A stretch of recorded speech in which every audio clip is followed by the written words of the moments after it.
Take the journey into the unknown with SNX Radio as we delve into the enigmatic world of UFO sightings and extraterrestrial abductions. Join us for conversations with leading experts and individuals who have encountered these otherworldly beings, uncovering secrets about their experiences, contact stories, and the profound implications for humanity. Listen as we reveal the incredible narratives of those who have undergone alien abductions, shedding light on the psychological and spiritual impacts of these encounters.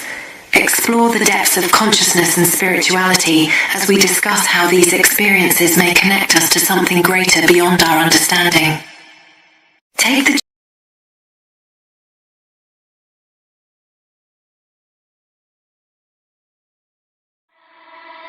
lights in the sky flashing bright tonight. Coley UFO taking flight out of sight. From the stars above, beaming down that glow. Alien party, everybody know. Heart beating fast, feel the energy rise. Hands in the air, reach up to the skies. No gravity here, we're floating free. Coley, Coley, come dance with me. Coley UFO, beam me up, lights go up, turn it up, dance on the stars, feel the cosmic drop. Coley UFO, we never gonna stop. Beam me up, UFO vibes all night. Coley, Coley, shining extra bright. Top 10 hit, we're trending worldwide. Coley UFO, take me for a ride. Extraterrestrial groove moving through the crowd. Bass hitting hard, making aliens proud. Abduction on the floor, but it's all in fun.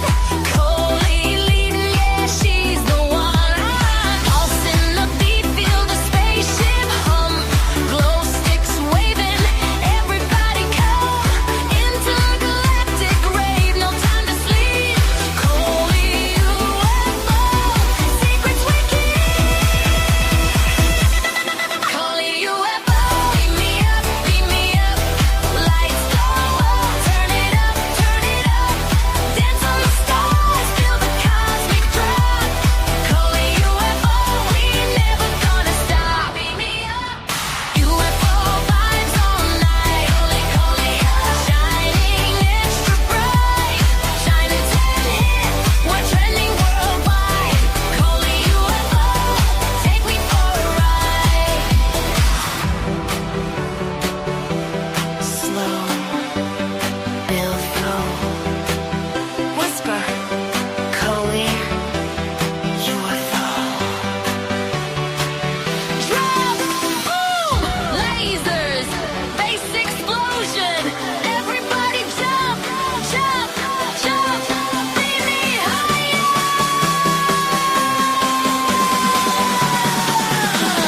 Coley UFO, beam me up, lights go up, turn it up, Coley UFO, forever in the stars, top 10 dance, we're going far. Coley UFO. Coley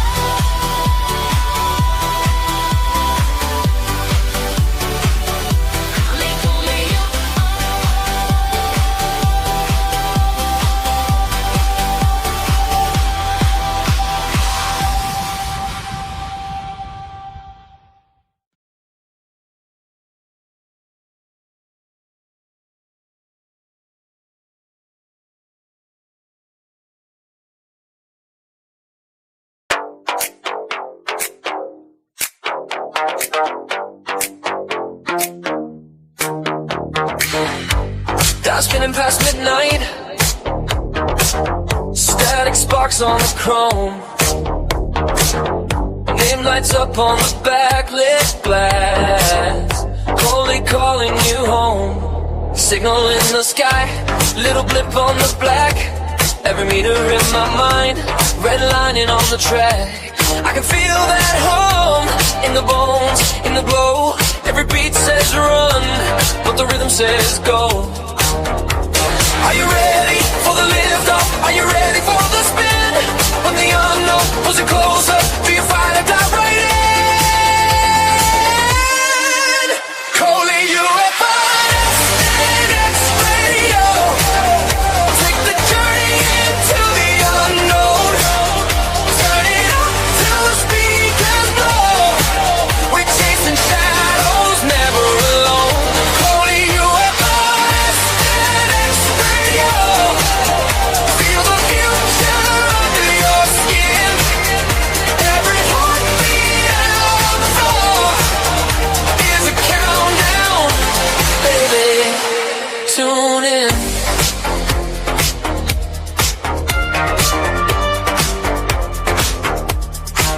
numbers race the clock, neon blur in my eyes.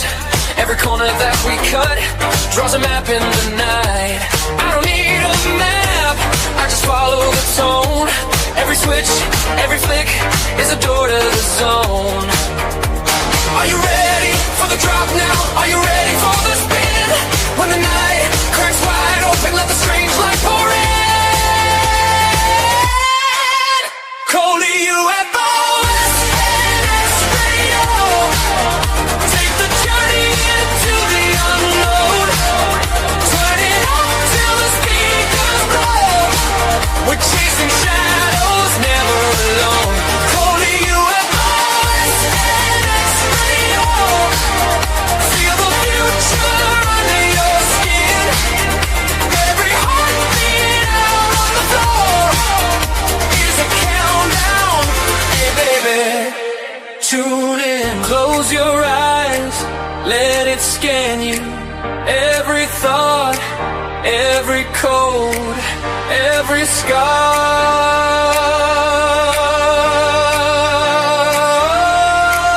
We're tuned to the same strange channel. Every heart like a distant star.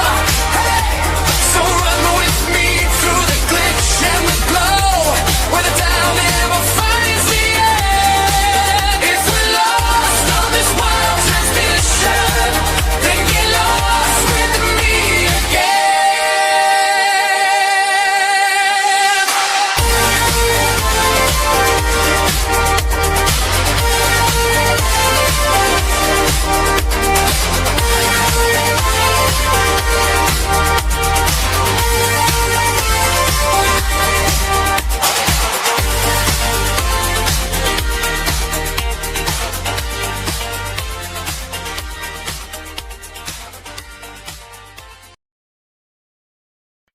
Together we explore it night after night. Together we explore it. Night after night. With an X, disclosure, non-stop. It's Coley, UFO, lead the way. Different views, here to stay. James Dillon and Orb, peaceful contact shine. Daryl W. sins, implants cross the line. Stephen Merrush brags, weave it all tight. Seth breathe love, cryptids in sight. David Spinks energy, bold and deep. Pink Bella Aloha, healing love's leap. Bigfoot Michigan Rob Howell's footprints clear. Patch across channels, messages near. Dark Skinner Films, gateway, disclosure pure. Wonder Bob retreats. Consciousness sure. Beacon of dream. SNX, true drop. Truth drop. Disclosure, measure. Non-stop. And Coley UFO, lead the way. Yes, unite. Night and day.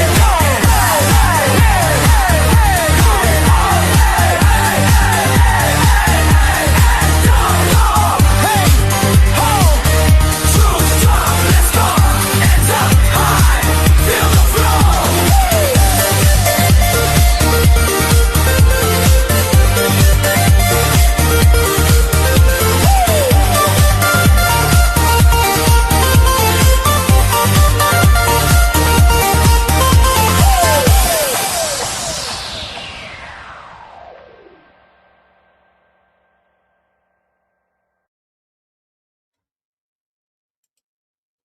Okay, hello everyone, and welcome back to another episode of SNX Radio. I'm your host, Coley Weber, also known as Coley UFO.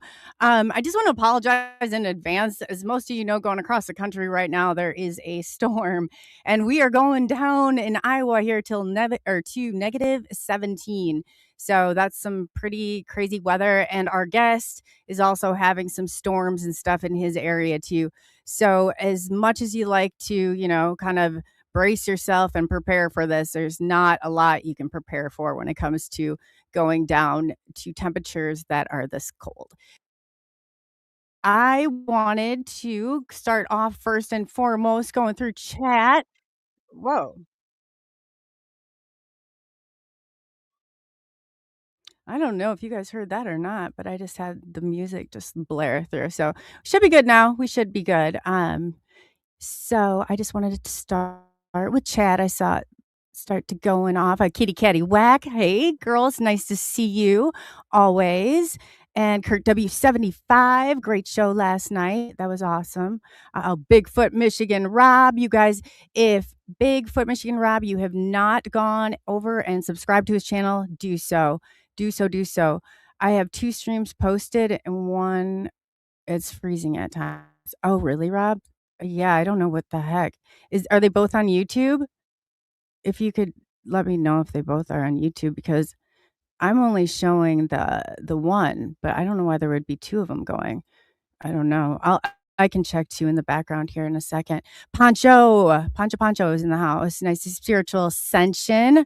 Always a pleasure to see you. And let's see. I want to make sure I didn't miss everybody or anybody. Mad Miss. Hey, buddy. It's nice to see you. Oh, Michael, James Walker. Hey, how are you? Oh, Michael will be on coming up here. So that's awesome. And yeah, I think that if I missed anybody, I apologize. I'll definitely get back to that. I promise, no problems. But yeah, is for 2 streams. I will check into that, Rob. I don't know what the heck would be going on. But without further ado, let me tell you about our guest, Will Champion. He specializes in UFO research. He's an author, a frequent guest speaker in the paranormal fields, having experienced first significant encounter in 1959 at the age of 5. Champion has dedicated decades to analyzing sightings, sharing extensive catalog of hundreds of photographs and videos of the unidentified, aerial phenomenon and extraterrestrial biological entities, also known as the EBEs. He is known for his work organizations like New Mexico UFO and Paranormal Forum, and has appeared on major alternative platforms such as Rock of the Talk, the Notes. I mean, yeah, he's definitely done so much in this. You will also, he is a author, charismatic speaker, and he's done really, I mean, just a multitude of things and his take on it. So he's got where he can, bring law into this. So that's kind of going to be the perspective we're going to take a deep dive today. And without further ado, I'm going to bring Will out here, and then Will can tell you a little bit about himself, what he does, who he is, and why he does it. Welcome, Will. Hi, Coley. Hi, it's so nice to Hello. have you.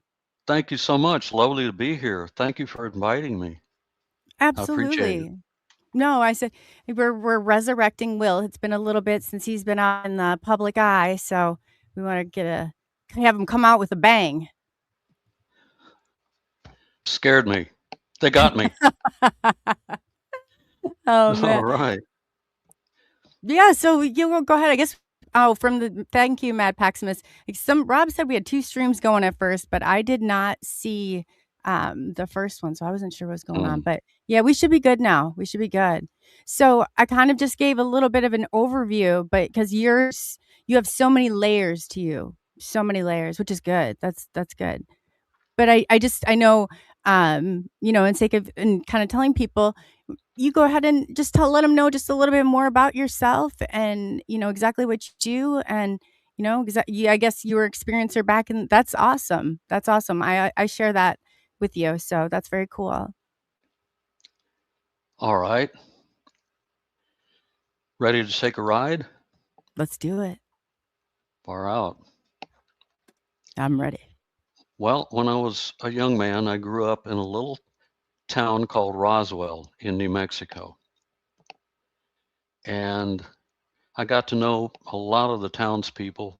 The kids I hung out with knew all about the infamous Roswell UFO crashes. And there were 3 at least, not 1, as is typically reported.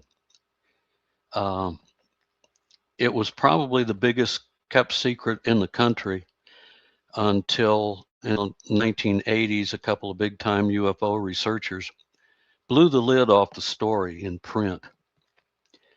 And the people that I got to know were definitely folks I should have known. I was being set up from the get-go, Coley. I really was. I had no idea back then just exactly what lady luck or fate or whatever you would choose to call it had in store for me. But I got to know the mortician that was involved in the UFO crash retrievals. Um, I worked in a medical facility there in Roswell, and my boss, a charge nurse, whose husband was a prominent local portrait photographer, used to tell us stories about the event, and he actually held bits of the wreckage from the first craft that probably bounced and was a part of it ejected up near Corona, New Mexico. The list goes on and on. Suffice it to say, these weren't just wild tales people made up. These events actually happened. And essentially,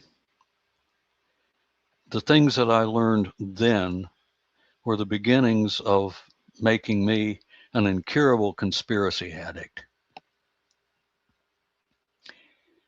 Later, when I graduated high school, I began to attend the Eastern New Mexico University.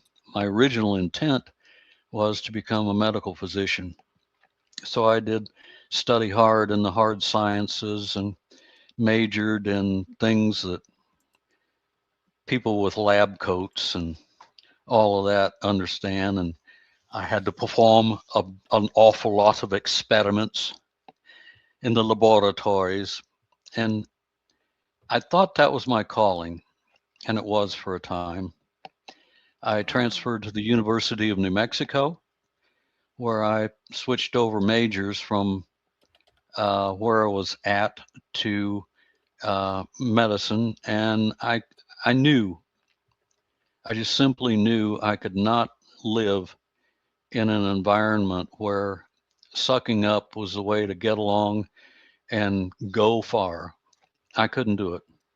Given my background, I've always been sort of an adrenaline junkie. Oh, me And too. so one of my friends in Albuquerque, New Mexico, at the University of New Mexico, came to me one day and she threw a uniform at me and she said, "Put these on, you're coming with me. You are miserable where you are in these institutions. I'm going to show you a world you never knew existed."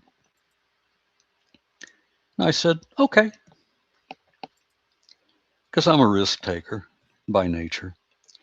Little did I know what was happening. This woman was the very first woman certified by the state of New Mexico as a real live rootin' tootin' shooting heroine, a paramedic. Wow. Wow. And so I got to ride along with her on a number of occasions in her rig. I knew right away I was hooked. Being that adrenaline junkie, I just said, that's it. So I continued with my first year of medical school. But at the end of that, I challenged the state exams, and I too became a paramedic at the largest ambulance service of its kind in New Mexico, and eventually rose to the level of operations supervisor. And it was my privilege to command more than 250 of the world's finest paramedics and EMTs on the ground and up in the air. You don't pull these people off the shelves at Walmart. And I began to see that worlds that I never knew existed did open up for me, and it was some of the best work I've ever done in my whole life.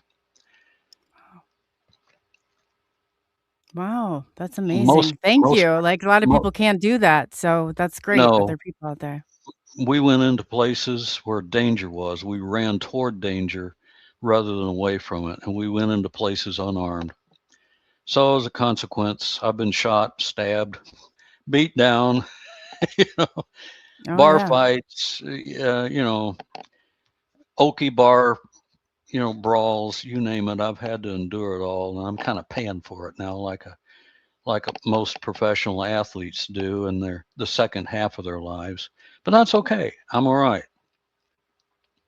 Yeah, there's But, a price that you so pay the piper on some stuff, don't you? You put your yeah. body through all that. Yeah. And at the end of my medical career, of necessity, I mean dire necessity, I had to do something I never would have imagined. I had to become a crack shot at law. I mean, in one quick, fast hurry, too. Sure. And so I began to study from the best of the best qualified instructors and mentors in the country. And I studied hard and fast and learned all about the American common law. Mm. And I took on Big Brother and Big Brother's minions 21 times in courts of law, facing down hostile, criminal, treasonous judges, criminal lawyers, attorneys, and I beat them every single time at their own game. Oh, I'm popular over there in New Mexico. Oh, I have to tell you, I'm on my local police department's intel for stuff such as this manner, so I fight the system too. So I really appreciate about you, Will. Thank you. Good on you. Good on you. Yeah, they don't really Oh, like it, do they? nope. There's And repercussions. yes. And so that really became my crucible. And for all of your listeners out there, if you've never felt the hair raise up on the back of your neck, that'll do it to you. Yeah. You I mean, want to believe so yourself. They can cause more problems for you than known to man. Oh, exactly yeah. so. Oh. And so after all of that came to an end, I decided to do something I always wanted to do, and my life turned 360 degrees completely around and spun back around to 180, and I became somebody I never would have dreamed. But yeah, in a way, I kind of did, and I became a thriller writer. I always wanted to write something about the Roswell UFO experiences, and I did mention that in my opus, my high adventure conspiracy thriller ebook, The Dreamland Files. That is part of a subplot incorporated into the main body of the story. But essentially, that is what started me off the law jazz and what it means to people and things that occurred as I was going through the law experience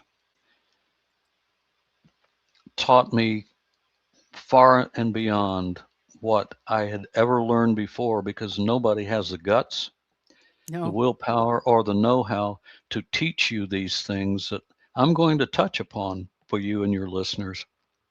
It's all been erased from the history books.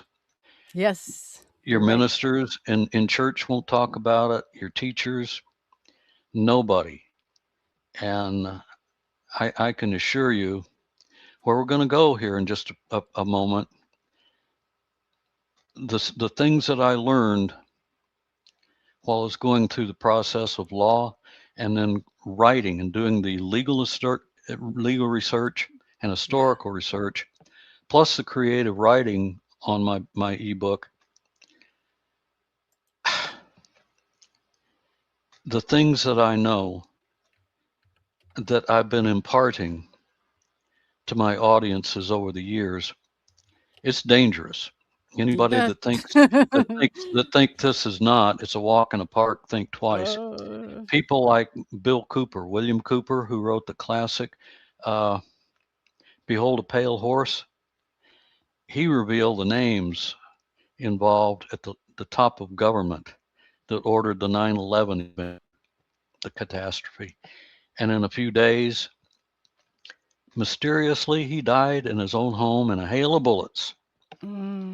This is stuff that people ordinarily shouldn't touch, but I figure at this point in my life, a death sentence is not particularly a big deterrent. So You I know what just though? don't care. Whether or not it's still like your human experience, and I can't even. There's a set of street lights I can't even go through in my city, or it will trigger an alarm for every police in the area to come and get me. It over nothing. You know what I mean? Like it's all over me speaking out. It's all over me challenging that system. It's all over me like doing and saying things that they don't want you to do or say. And it not that it's law breaking, but they make it and they target you and they're going to do everything to sink their teeth in and bring you down. So Yep. I give you a lot of credit for doing what you're doing. I really do. I wish more Thank you. people. Yes, thank you. And kudos right back to you. Thank you. I If appreciate more that. people had the spine to open their mouths and take a stand for what's right, for our traditional, culture, our American values, our freedoms, our liberties. And once you lose your freedom, believe me, Gone. nothing else matters. Nothing. Mm-mm. We might not be in the shape we're in today as a nation, as a republic. But I digress. Shall I go ahead and continue a bit? Oh, please do. Yeah, they've heard me talk about all this, so this is gonna really. They've been there and listened to me, so please do. I'm very fascinated too myself, so I'd love to All love to hear right. more. Well, in the beginnings, when I began to write my book, I did a lot of legal and historical research. And when it came down to paying my dues, I had to do it the hard way. I had to go and spend hours and hours and hours blowing dust and cobwebs off of very old law books intentionally hidden in the basements of law libraries so people couldn't find them, because the older the law books are and the older the laws are, the more power they have. I blew a lot of dust and cobwebs off them things, getting my research done and incorporating the facts I gathered into my book so I could impart truth while taking people on the adventure of a lifetime. And I know of no other source anywhere, no other single source you can get this depth of information than my ebook, the Dreamland Files. I don't want to beat myself on the back too much over it, although I'm very proud of the work that I have done there. You But should be. it's a college education and more in one I'm gonna single go story. ahead and drop those links in the chat just so the chat can go and look at it. And you go Sure. to the dreamlandfiles.com, willchampion.com. So I'm gonna go ahead so they have that access to that. So yep, go right ahead and keep going. I apologize. I just wanted to let you Cool. know. Well, as I was writing the story initially, I was actually located in Las Vegas, Nevada. At the time, the law school library there at UNLV was just jam-packed with the juiciest material. I mean, I can't describe to you. I mean, there's just acres down below the main library where you can just have a ball if you're so inclined. And while I was there, I was also doing the creative writing. And unlike other authors that sit around and type on their computer keyboards and create stories to tell about how fabulous other people's lives are, like their characters and whatnot, I actually got to go and live part of the life I was writing about. Wow. And yeah, part of that involved actually setting foot on Area 51, which Wow. we go in the story. The initial venue takes place in the heart of the Las Vegas Strip, and then it's at the right point in the book, the right moment, we go straight out to Area 51, the land of dreams, Wow. dreamland. And I've actually set foot on that and didn't get shot, didn't get killed, and I came away and lived to tell about it. Probably one of the craziest things I've ever done, but oh, it was so worth it. I know that I knew when I did that it's real, it actually exists, in spite of government denials. And oh, what a trip. So Wow. What was that like? Can you go into it a little bit, or what are you able to talk? I don't know what they have you probably under NDAs, I'm sure. you think? Yeah. Hello, I'm boys sure. out there in the CIA van. Hi. Yeah, well, wait. Basically, it was a sneak in. Some young men approached me one evening while I was attending a show there in a lounge on the strip, and they said, "Hey, Mr. Champion." I had no idea who these guys were, but they knew me somehow, and they identified Weird. themselves as with naval intelligence attached to Nellis Air Base, Oh, and yes. their assignment area was Area 51. They said, "How'd you like to get out there?" I said, "Are you serious?" Oh, they said, "Now, bear in mind, we can set you up and you can do that. We want to help you. We know that you're writing a novel about this. Be advised, Oh, use gosh. of deadly force is authorized. If they nab you, you're a goner, and you might just get disappeared." And I said, "It sounds dangerous." And they said, "You bet it's dangerous." So I said, "Count me in. I'm going." And that was where the story began. And I went out with a bunch of young men. We found a gate that's actually a break in the security perimeter fence to that facility. It's very famous now because it's been splattered all over the world. We found it. We breached it. We drew the camo dudes, the guards that guard the gate. We drew them down and out, and we took the opportunity to just cruise right in and over the ridge about a quarter mile in, and you can look down and see the entire surface facility spread out, just miles of it. The longest runway system in the world, the Quonset huts, the fuel farms, radar facilities, communications cube, communications command and control access center, the whole thing. It's there. It's real. I took a look with the other guys and said, "Uh-huh, okay, we've rocked and ruined. Let's go." And we were out of there. Crazy, Yeah. but So you guys busted it, through. You didn't win it. Well, that's even better. You get an applause for that one. yeah. So you What I literally just got through the thing, and wow. it's an open gate. It's like you drive through this dirt road with a cattle guard, and it's wide open.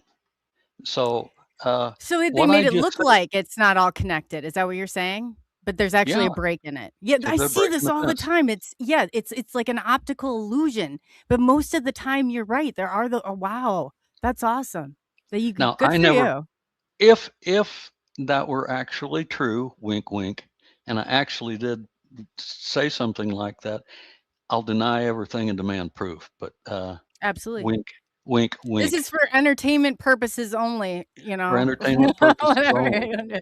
And Yeah. so I mean that just got my blood so fired up, and I couldn't stop. That was such an incredible experience, and that just drove me farther and farther toward the ultimate goal. And eventually, the book did get finished, and I self-published as an ebook. And there's only one location worldwide you can find it, and that's on my website. No, it's not one of the Amazon cheapies or freebies for 99 cents.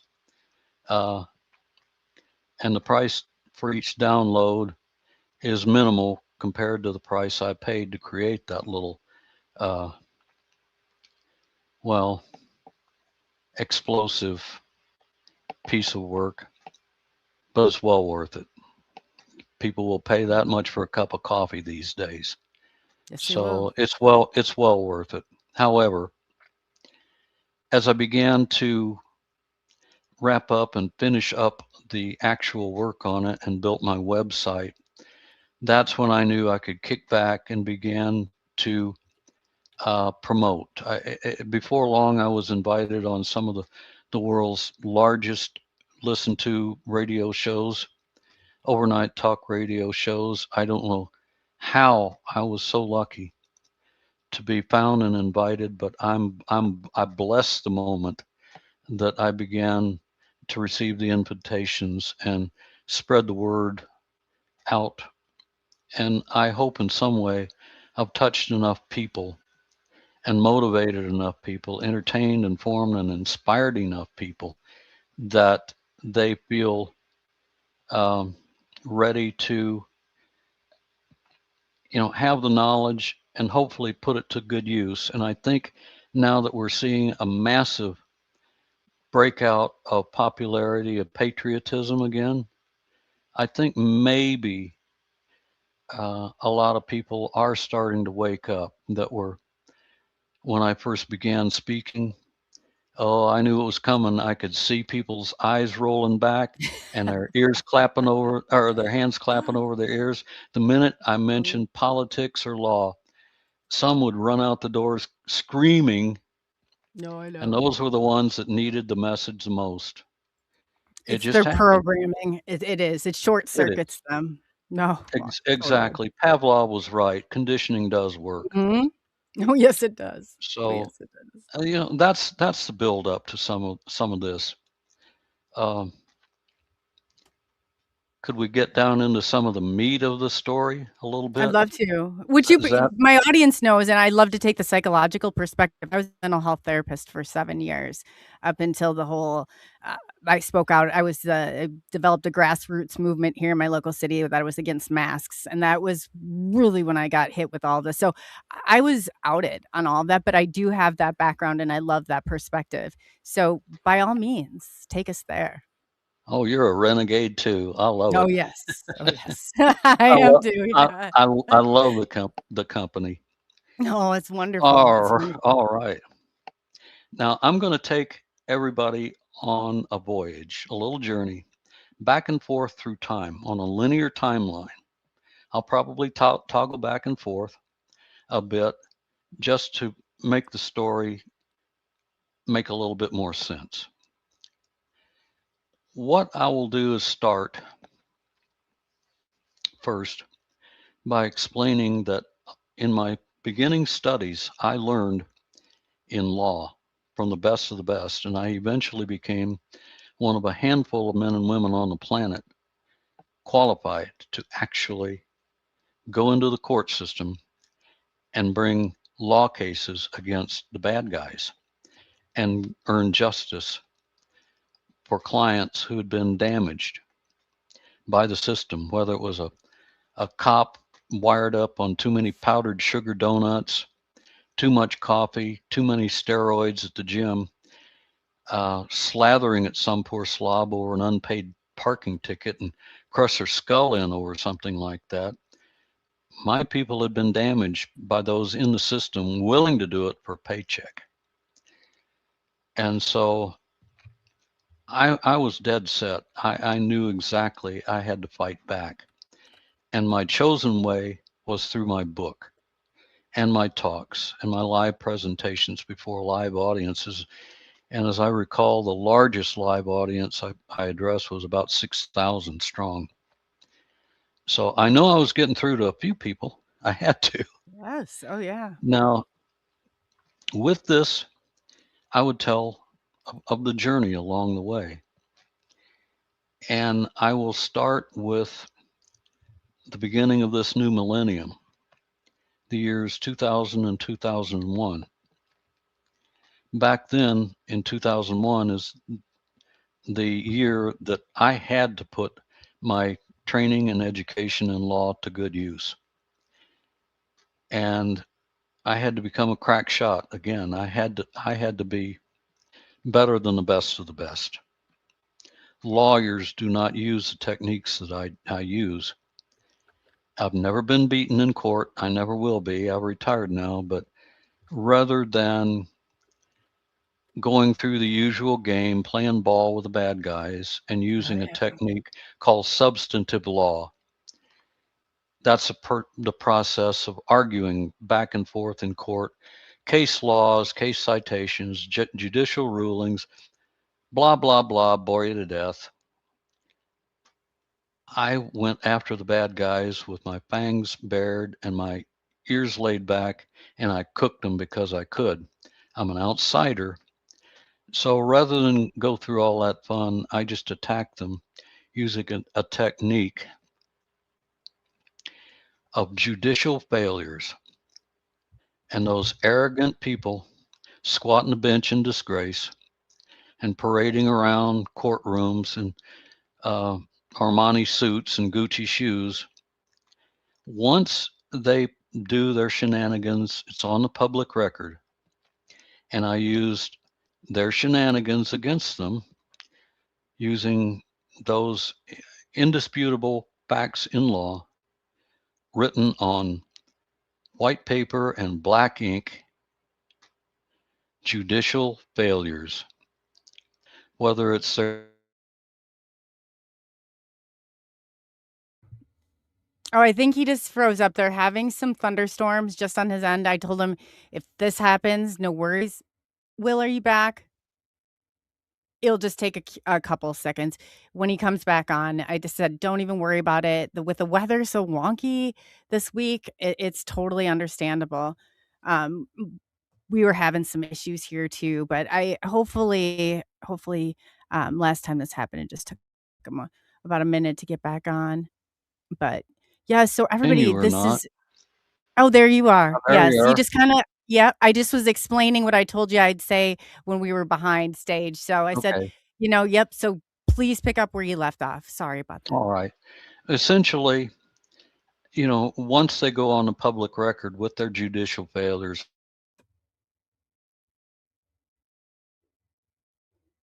No, this must be something they don't like. Let me tell you. When you go on record with their judicial failures, they retaliate back. I'm sure. Gosh, Will, I had no idea you went through all this. This is, yeah. Wow. I really appreciate you.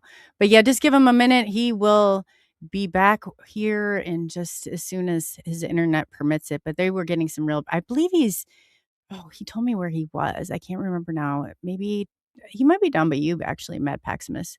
But yeah, as soon as we get him back here, we'll just bear with us. He's, man, if anybody, I found anyone, I was like, oh, this I can speak this language, man. He's done some really profound things that people probably can't even begin to understand because there is such repercussions for it. Well, yeah, he just popped off, so we'll just wait for him to get back on. But how's the chat doing tonight? How's everybody holding up? I know we're not the only ones they're trying to beam up our guests. Yeah, they probably are, Benno. They probably are. If hopefully he comes back and he's okay. But yeah, well, I tell you, it's never ending though, and that's the worst part about it.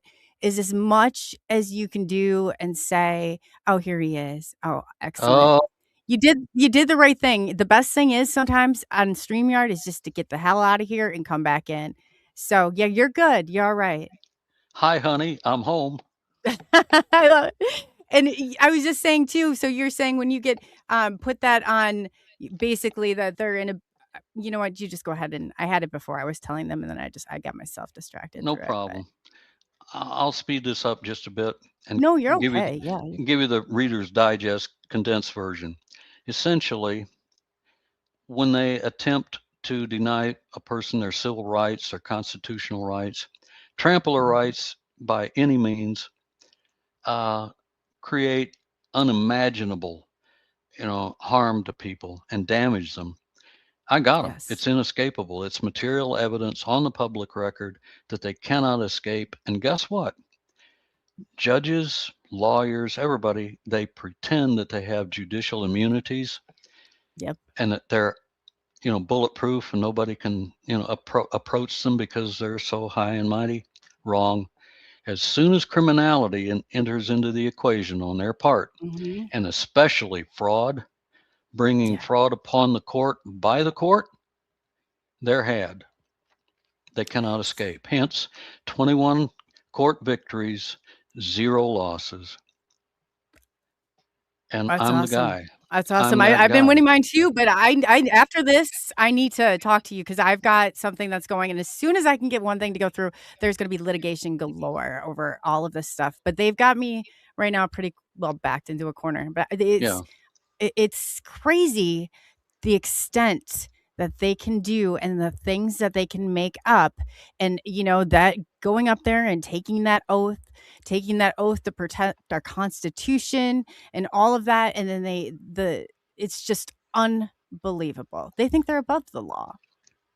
Well, here's the problem. They look at people like me, and by the way, in the process of my law studies, I became a special class of citizen in writing.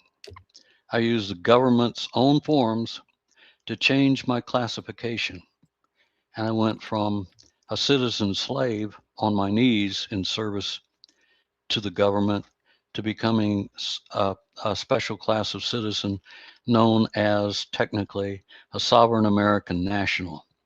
So I became a sovereign. A sovereign, by definition, quickly is a person that enjoys the full rights, powers, and authority as a monarch, a king or a queen, serving under no one.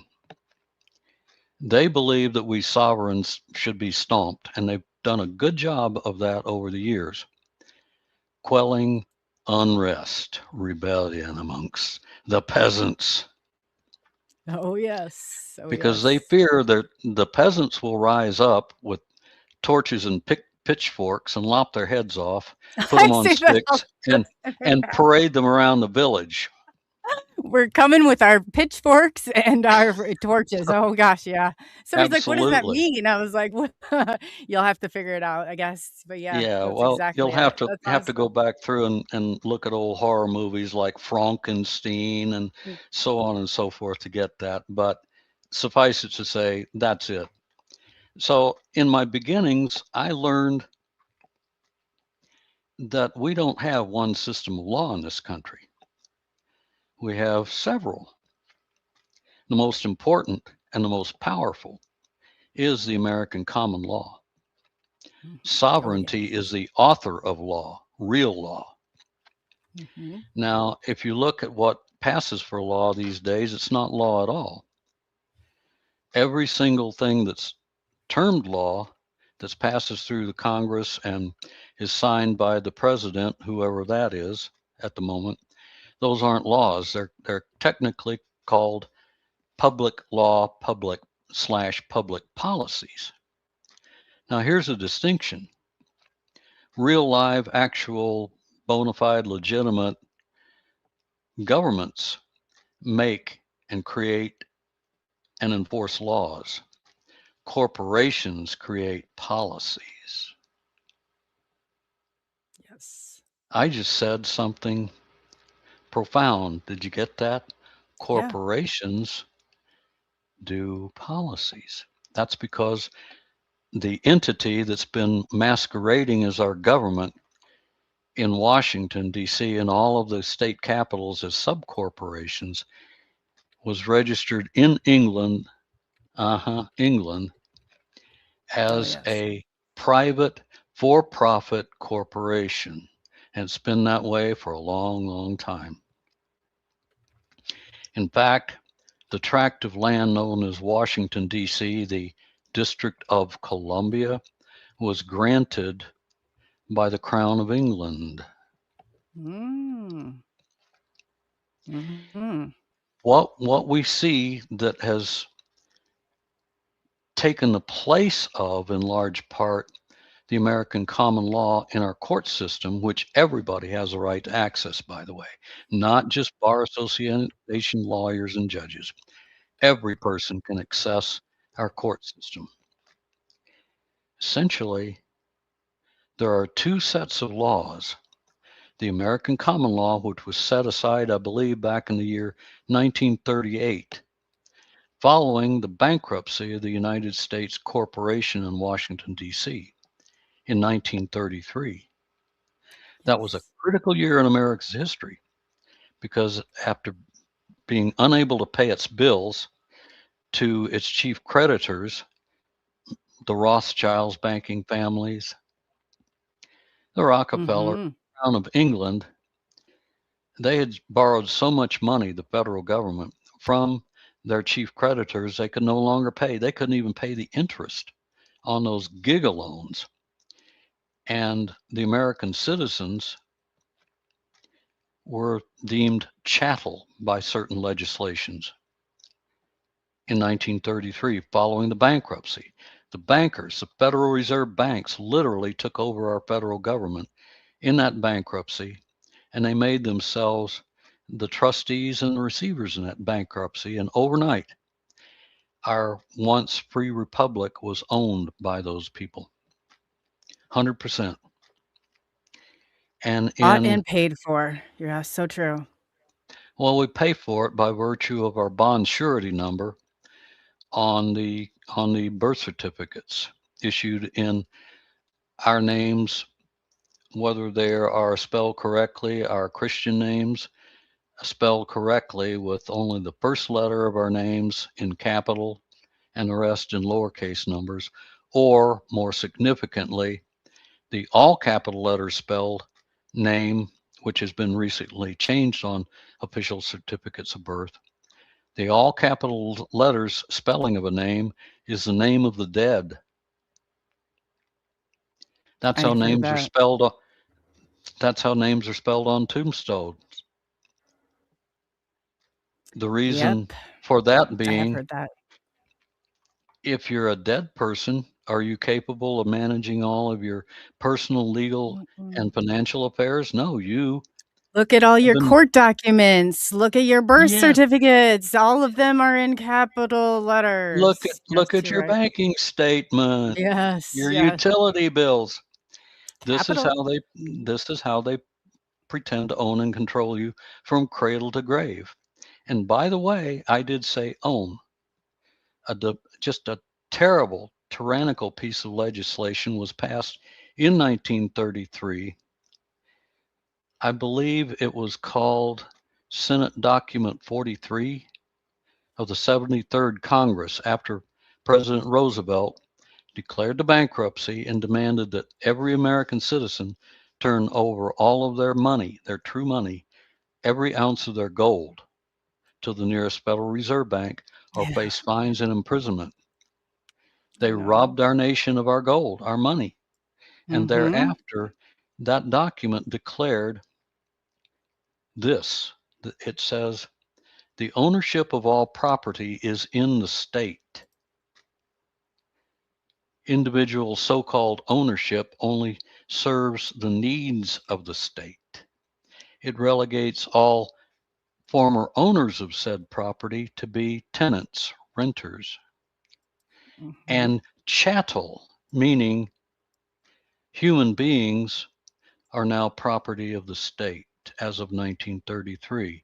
That's never been repealed. Did you know that? No. Nobody told you. I knew that it wasn't. Yeah, I know that correcting your status and all that stuff is really important. But yes, you're right. So this is their means. This is why you pay tax tributes to Big Brother, the bankers. Your whole life is spent on your knees rather than up on your feet like proper human beings. And essentially, this is the dangerous part. This I discovered. And the reason I discovered is throughout my classes in law, I heard some things that just astonished me.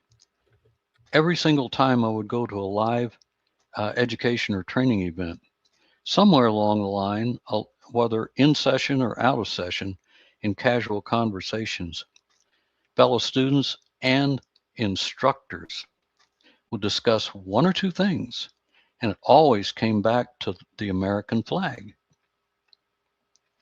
as the center of the topic. The gold fringe on the American flag denotes British Admiralty law and jurisdiction.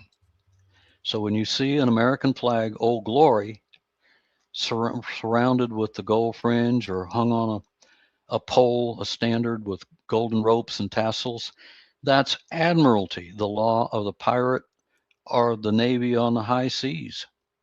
It's not your flag. But they bring that into the courtrooms. You can see it.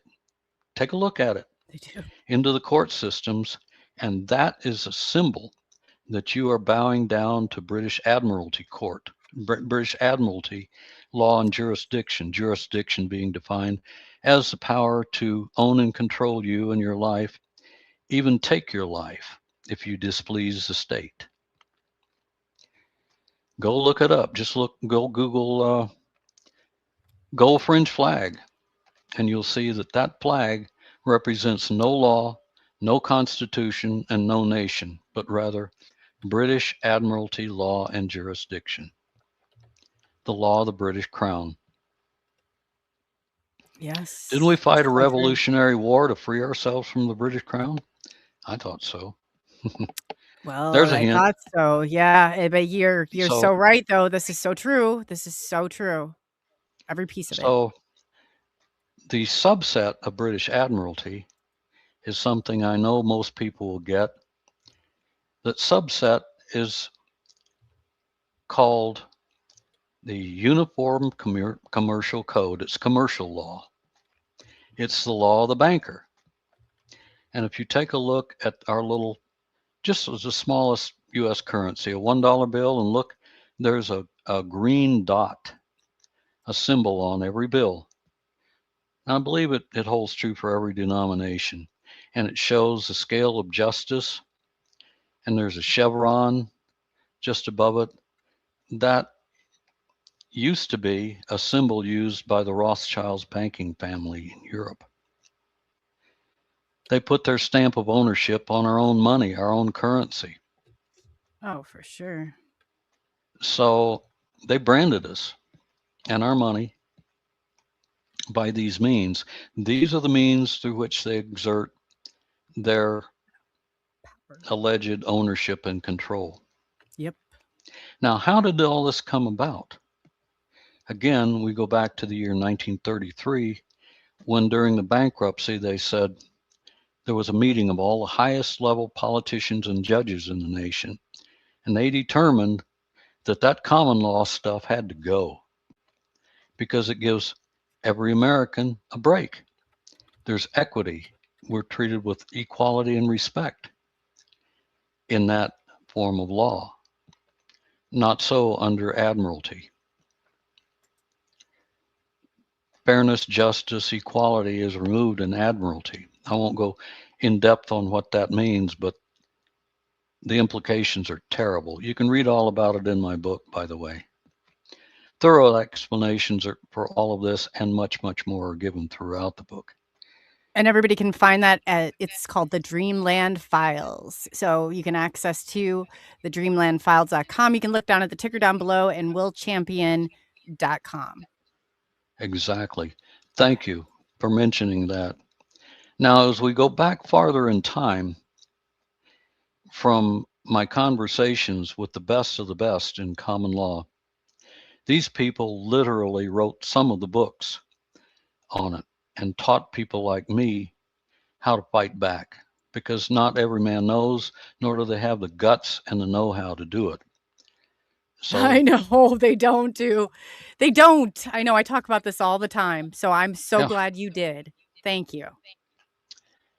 So one of the constants I heard was these instructors, the guys that wrote the books, put on the courses, the conferences and conventions, there was a common thread that they had, and it piqued my curiosity unbelievably. The topic went like this. There was always a discussion.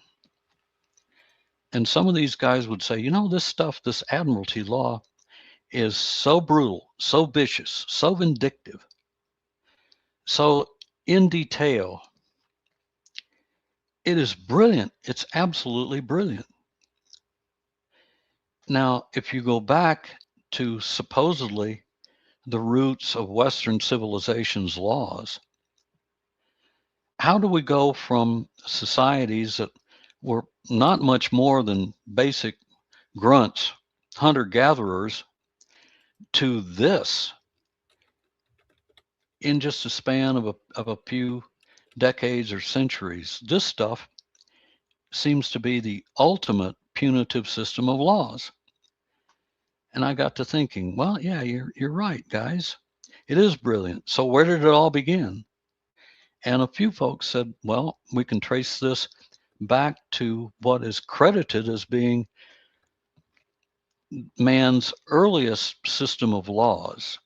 And if you're thinking the Code of Hammurabi from ancient Sumerian and Mesopotamian infamy, yeah, it can be traced, every bit of it, back there, because one common thread in admiralty that is common with Hammurabi's law code deals with contracts. And Coley and all your listeners, pay attention. In that admiralty law and jurisdiction, all law is contract. Yes, it is. Hammurabi went into that in great detail, and his code of laws was very punitive. It goes back to that eye for an eye, tooth for a tooth stuff.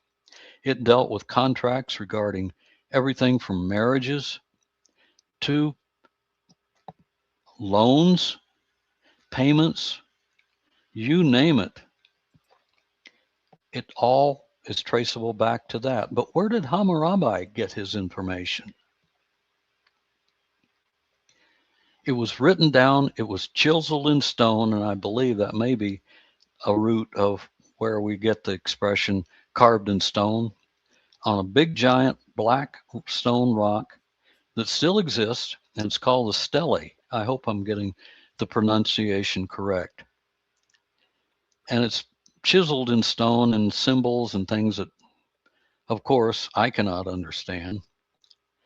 But if you look very carefully on the top of the stele, you'll see some little statuary figures. One, I believe, is Hammurabi himself, and the other is one of the Anunnaki godlike beings named Shamash. And if you see the depiction, you don't have to be a rocket scientist to figure it out. Shamash stands so much taller and bigger in posture than even Hammurabi. And he's giving Hammurabi the code. He's laying down the law to Hammurabi, who in turn laid the law down to his subjects, his people. And it took me a while to discover this and make all of the connections. But I speculated for a time, and then I consulted with a number of people at Oxford University online, Stanford University, Yale, Harvard. I got the history correct, I got the law correct, and I wanted to be confirmed by some expert anthropologists, historians, every single one, and one of the most prominent among them. I don't know if it would be appropriate to mention her name. I don't want her to suffer a consequence. I'll just say the first name, Dr. Heather.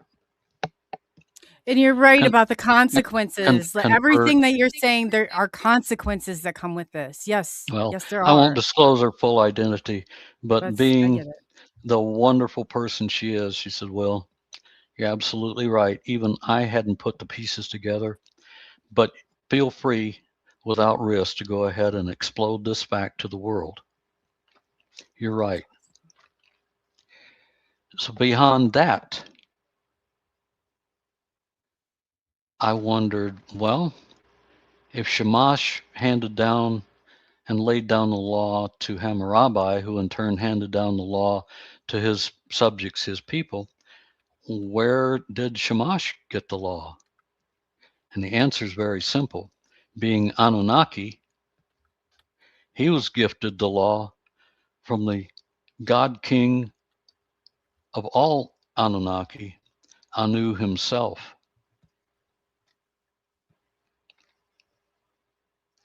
Now, whether your belief system allows for it or not, that's up to the individual. But for a long, long time, many centuries, millennium probably, Anunnaki were real. They existed here on this planet. Many were giants. They lived extraordinarily long lifetimes, hundreds, thousands of years in some cases. So, and they had magical powers. So it was natural that people looked upon them with awe and respect and considered them to be gods. They had godlike powers. So I'm not gonna confuse those entities with the supreme high creator God by whatever name you choose to call it, but the creator of all, the all there is, the creator of the entire universe and all dimensions. I won't confuse them with that entity. I'll draw the line of distinction. But Anu, being the God King that ruled over all of the planet Nibiru, which enters into our orbit every 36,000 years, Yes. and has been spotted as recently as officially 1983 by scientists who built the IRAS infrared satellite telescope that spotted it out into space. So I've had a couple people on prior to this that have talked about it and the things, I guess what will happen after that, but the red planet comes in and it's basically like the point of extinction. Is that where you or what you believe in it too, or is that what we're going to see here, or?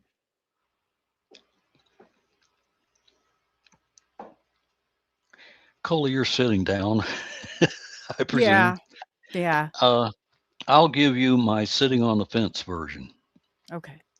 On the one hand, according to indisputable historical records that go back to the beginnings of civilization, and make no mistake, at one time, this planet had a worldwide civilization. Yeah.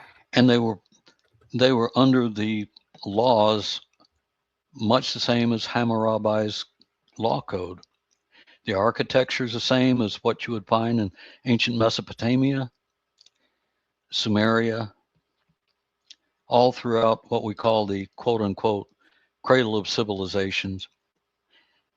The pyramid structures, most of these civilizations were comprised of big time pyramid builders.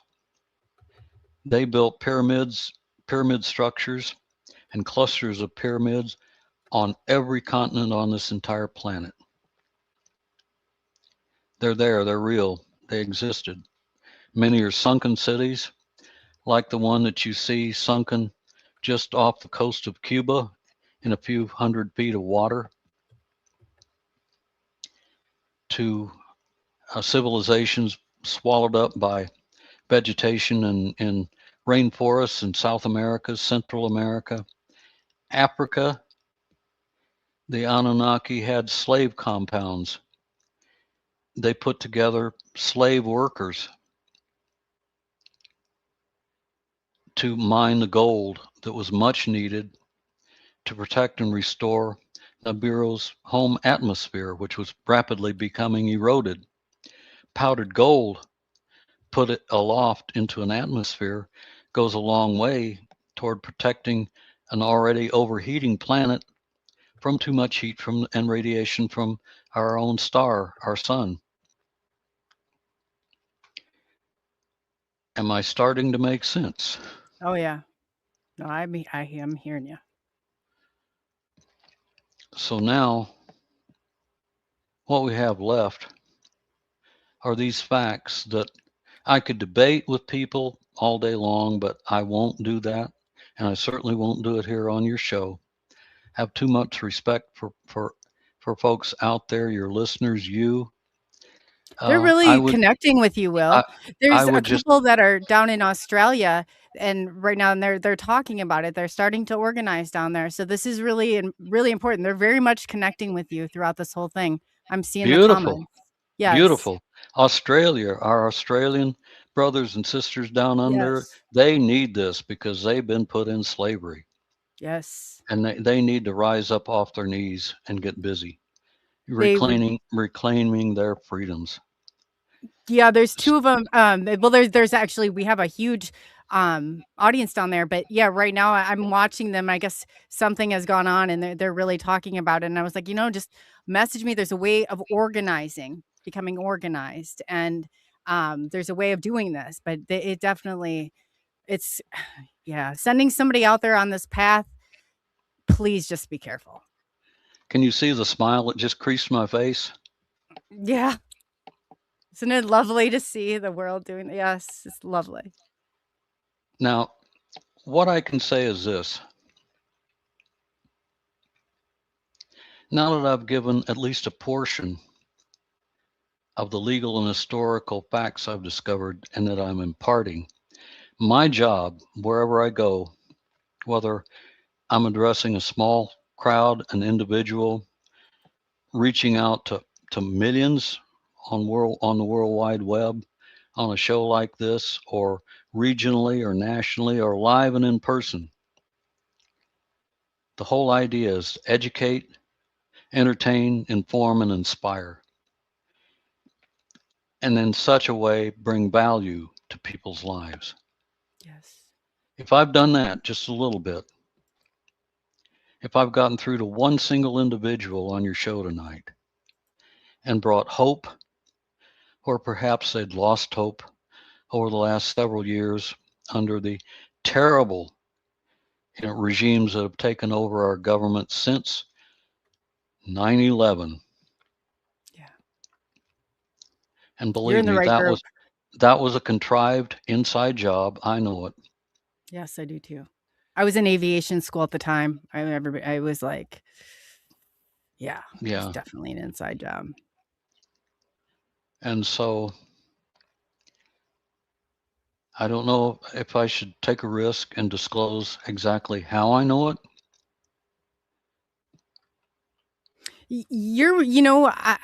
And But- two, if there's, I would love to do, I want you to be safe. So if I get going and I say what and I put it out there, but if you think that it's going to do something that's going to harm you in any way, shape, or form, I don't want it to be because you said, but they did, it was an inside job. That building, they free fall. There's no airplane that disintegrates or takes stuff out like that. That's point blank. Exactly. All right. Fair enough. I'll stay on the safe side. And I can confidently say my first case at law was the big one, the biggest ever. I sued Big Brother and his minions. I started out suing the judge in a lower court in my home state, and it went on up. I got her. Good for you. She thought I would lay down and take a beating like an old dog, and I would not. I cooked her. Good for you. The state refused to come to her defense. They declared her a rogue judge, and they said she had fouled up. She had overstepped authority. She was trying to usurp rights, civil rights, and she was just heinous. And she would not stop and correct. They ordered her to, and she dug her heels in harder and refused, thought I was a little bug to be squashed. Mm-hmm. And so the state wouldn't defend her, and she had to pull in favors from her fellow judges and, criminals and law firms and lawyers. And everyone that rose to her defense became, named in my little happy lawsuit as aiding and abetting. And they got named individually and by law firm. So they joined my happy lawsuit, and it just mushroomed. It got bigger and bigger and bigger. And I took it to the federal level. And in that case, it says the case itself is structured to be a contract. Hint, hint. Good for you. And a negotiable instrument. So it has intrinsic value, just like writing a check made payable to me in the event I win, they lose. I won, they lost. My proceeds were to be paid in $50 US gold coins freshly minted. And where were they located? In the vaults beneath the Twin Towers. in New York. Oh. And I had to register the case. It eventually Good got shot. for you. It got Yes. shot. It got shot to the World Court at The Hague in the Netherlands. And I went through Madeleine Albright, who was a biggie at the time, and also Secretary General of the UN, Kofi Annan. Did I want to get in bed with them people? No, but I had no choice to send the thing over there. Eventually, For you. I got my justice, but I never got paid. So if anybody's out there that wants to make a percentage of all that gold, and the case was probably worth a few $100 million back in 2001, anybody that can help me monetize that, I'll be very, very generous. Wink, wink. That's a I'm on side board. note. Let's how do we do this? Yeah. Uh, I'm it's, down it's for a cause. I'm always down for a good cause. essentially there is that, and it made history, my case, because it involves 50% of the population of these United States. Men. Mm. And it was historic from that perspective, plus the damages due me, the monetary reward for my victory. Yeah. Historic on many levels, and so historic and so feared that the law schools closed that case. They locked it and sealed it and buried it. It's still Never on to the see the books. light of day again, huh? It is still a live case. So I'm free to activate it at any time. It's awesome. But they do not want the poopies in law school to find out how you go about the business of spanking Big Brother's little sensitive Fanny and getting away with it. They don't want people to know how I did it. And as far as I know, I'm the very first, last, and probably only claimant in a case of that magnitude that duked it out with corrupt judges, lawyers, criminals, and big guys called bailiffs carrying big guns Mm-hmm. to shut me up and potentially put me away. And Yeah. I walked away as soon as I noticed judge number one, she could no longer speak to me, take actions against me, because essentially she had gone against one of the biggest court cases of all time here in the United States called Marbury versus Madison, an historic case that says any laws, any actions that are contrary to the Constitution are null and void, and we do not have to obey them, not one.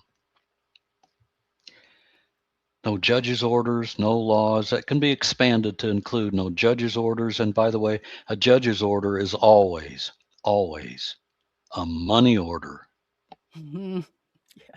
You're so true. Yes. Yes. People don't realize it. I started to figure it out, and I was like, I've been in a courtroom, and the judge, the one that she tried to throw me out of, and I was looking at the door, and I noticed, I was like, the sheriff can't come in here. I was like, oh, he can't come in here once this court is in session for something like this. There's not as much as smoke and mirrors when you get down to it. So good for you. I will wrap up my story this way. This part has a happy ending, and I'm all for happy endings. My first, last, and only court appearance before the lower court judge that was so heinous, I sued her. She lied on the public record. She perjured herself. I sent her a copy called a flag document in living color of my entire lawsuit, naming her as primary victim. And I got the little green card back from the Postal Service, the receipt, green card receipt, because somebody at her chambers had to receive and sign for it. It was registered mail, insured, U.S. Postal Service, everything. So there was a signature when I got my green card back that somebody in her chambers received it. There's no way she was going to ignore that and not open it. And so I got her. I noticed her on court. Judge, sweetie, you have to shut up and sit down. You're being sued. I'm gonna cook you. You have nothing further to say to me. I have nothing further to say to you. You're being sued. You must recuse. You have to stand down. And woe betide you. You wanted it this way. You got it, Toyota. And as I was Give 'em starting to notice. exit, and by the way, they cleared out the entire courtroom, and I didn't know it. They cleared out that entire state court building in my home state just for little old me. There was not a soul in that entire building to be a witness. They That's cleared the scary. whole thing out. Take down What? cameras. Oh yeah. It's just, you know, And it by is the way, scary. and so as I was fixing to leave, she ordered the bailiff, go get him, go get that guy. And he was a big old guy, about 6'5", looked like a basketball player or a linebacker.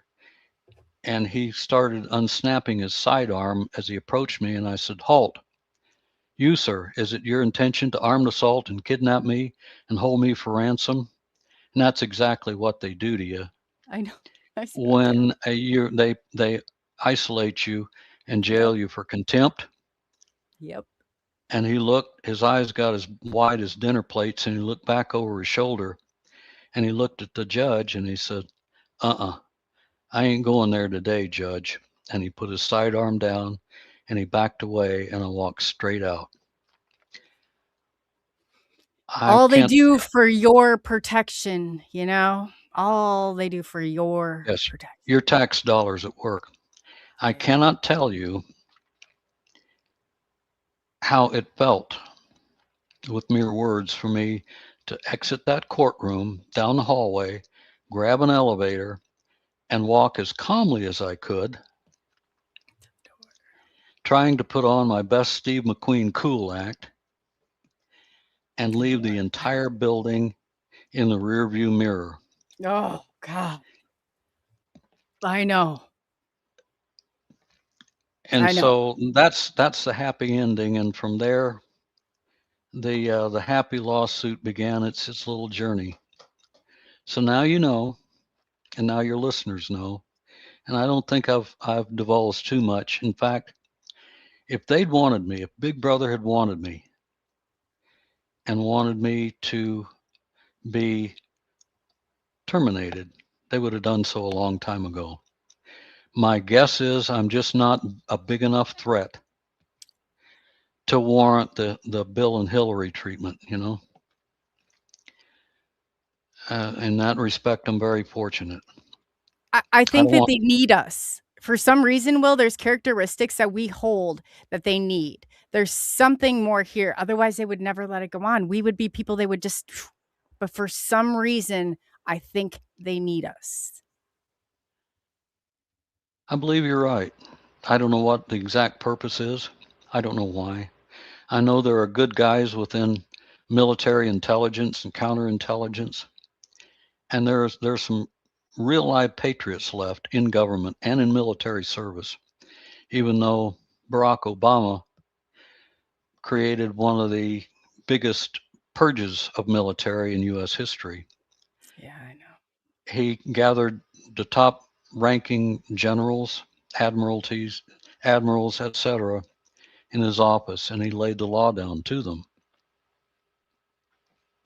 Yeah. And he said, "I'm your commander in chief. By show of hands, tell me who among you would refuse to obey an order from me, your commander in chief, if I ordered you to open fire on American citizens." And those that didn't raise their hand and said, "I would not obey such a heinous order," go pound sand. He said, then I will expect your resignation on my desk within the hour. And that happened, literally happened. And what's left were men and women of the highest rank that had no regard for our Constitution, our republic, our citizens, present generation, all the way down to those that came many generations before us and built this country. And the American flag, the republic it represents, and every drop of blood shed by every good soul that fought for this nation's freedom and the freedom of other people around the world. That's what we were left with. Thank goodness that our current president is doing something in big steps and little steps to try and stop and correct and set our republic, our nation, our people back on a proper heading again. He may not live to see the job through, but it's a start, and I'm hopeful. And I'm grateful somebody in the most powerful office on the planet loves this country enough and our people enough to sacrifice his luxurious lifestyle as a billionaire and accept absolutely not 1 cent of presidential pay for his own. That his presidential pay, he donates to charities. And I'm so grateful. I love my country dearly. Can you tell? Yes, I can tell. It's in my DNA, quite literally. The blood that courses through the veins in my body, in my hands, in my veins, in my vessels, literally carries the DNA in me that has been handed down to me generation after generation by one of our nation's founders. Who is it? A little guy that nobody thought when he was a boy and a young man would amount to anything. An historical figure by the name of Captain and Commander John Paul Jones, Revolutionary Navy fame. The guy the history books have not erased, who was quoted when his ship was being sunk at sea during the Revolutionary War and was about to be boarded by a British naval crew. The British captain hailed him and said, "Captain, do you wish to surrender?" Because a cannonball from that ship struck Captain Jones's ship's mast that carried the flag. And the British thought it might have been a signal of surrender. And Captain Jones yelled back and said, "Nay, sir, I've not yet begun to fight." And he took up personal arms, and his crews used grappling hooks, though his own ship was sinking, and they pulled that British naval vessel close so they could board that ship and do hand-to-hand armed combat. He fought. His crews fought too. Many died, but as his ship, the Bonhomme Richard, sank to the bottom, he took the British vessel over and sailed it to our home shores. This is an American hero of the highest order, and I'm very proud to be one of the folks. I can literally say that I'm the descendant of men that refuse to be ruled. Yes. I guess I'm stubborn, wouldn't you say? Me too. Me too. I don't see it as stubborn. I see it as actually holding a moral compass, actually having values you stand for. I see it as good characteristics in people, not to just put your head in the sand, not just to go along with the masses, but to actually see something, say something, and do something. Thank you. I appreciate your warm compliments. I do. I really do. You just struck gold. You know that? I mean, every bit of it. We need more people like you. I'm sure you do. Well, since I began this journey, and I've been able to talk about some of the key points of it. For some time now, I've not been active in this field. I've had to set portions aside to do other important things for growth, personal growth.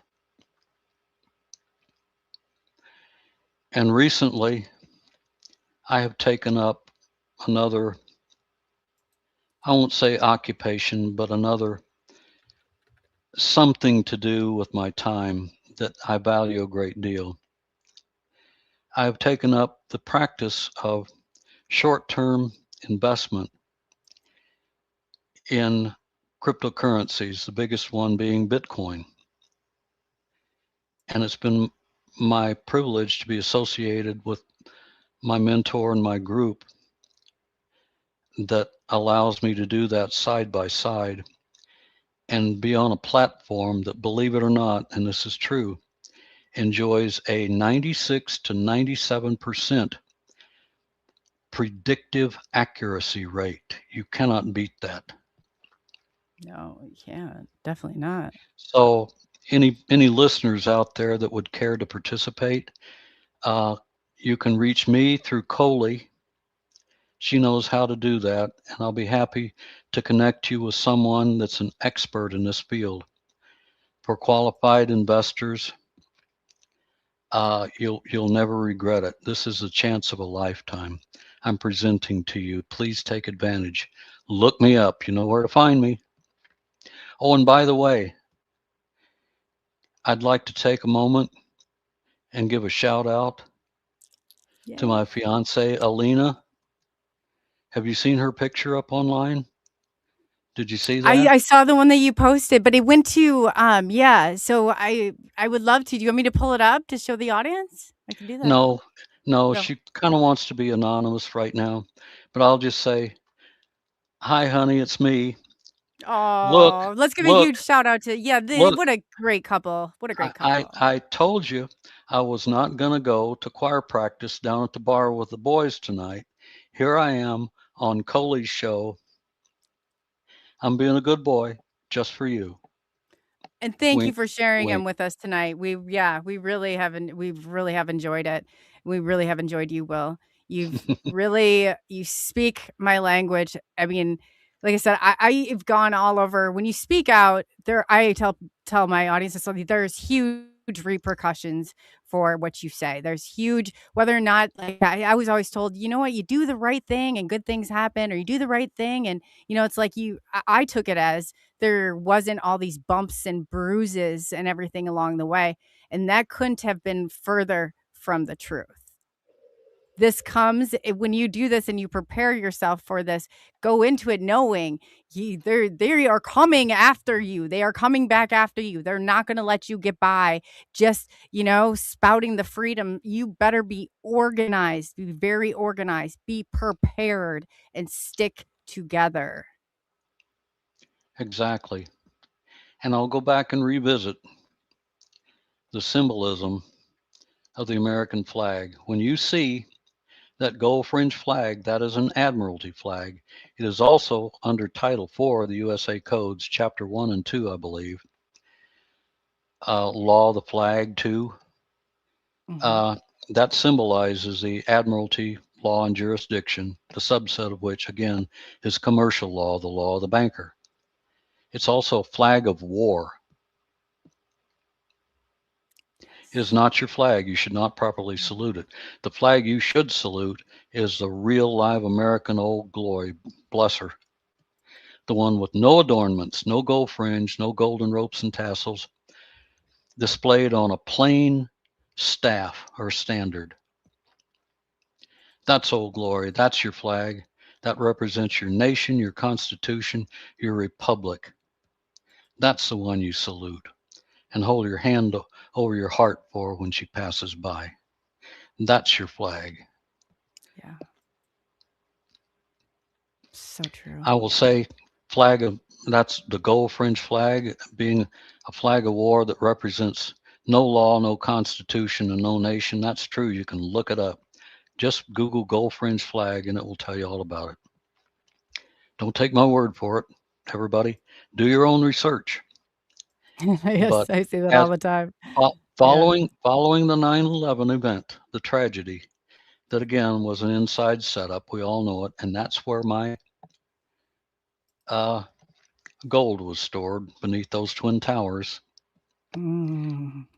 There was That brings it full circle, a, doesn't a it? Because I terrible, tell you, yes, there was a terrible two pieces of legislation rammed through Congress in a real quick, fast hurry. Chop, chop, quick hurry, pass this. It was introduced by John McCain, sponsored by John McCain, and signed by Barack Hussein Obama.